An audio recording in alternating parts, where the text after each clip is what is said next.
This channel does not promote any violent, harmful, or illegal activities. All content provided by this channel is meant for an educational purpose only. Top quality और consistent performance के लिए सिर्फ silver pump नाम याद रखना।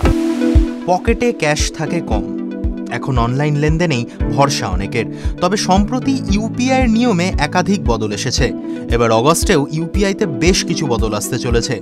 Google pay, PhonePe, Paytm যারা ব্যবহার করেন তাদের এই নিয়মে বদল জানাটা খুব জরুরি। ন্যাশনাল পেমেন্টস কর্পোরেশন অফ ইন্ডিয়ার তরফে সম্প্রতি ব্যাংকগুলিকে এক নির্দেশ দেওয়া হয়েছে। বলা হয়েছে, এবার থেকে প্রতিটি লেনদেনের পর গ্রাহকদের অ্যাকাউন্ট ব্যালেন্স কত রয়েছে তার নোটিফিকেশন দিয়ে জানাতে হবে ইউপিআইয়ের মাধ্যমে। পেটিএম, গুগল পে, ফোনপে সহ সমস্ত ইউপিআই পেমেন্ট অ্যাপেই এই নিয়ম কার্যকরী হবে। গ্রাহকদের সুবিধার কথা মাথায় রেখেই এই সিদ্ধান্ত নেওয়া হয়েছে। বহু গ্রাহকই লেনদেনের পর বারবার ব্যালেন্স চেক করেন, এতে সিস্টেম ওভারলোড হয় বা সিস্টেমে বেশি চাপ পড়ে। তা কমাতেই এই নতুন নিয়ম।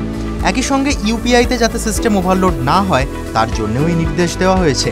এনপিসিআই নন ফিনান্সিয়াল ইউপিআই সার্ভিসের ক্ষেত্রে দৈনিক ব্যালেন্স চেক ও লিঙ্ক করা অ্যাকাউন্ট চেক করা সীমা বেঁধে দিয়েছে।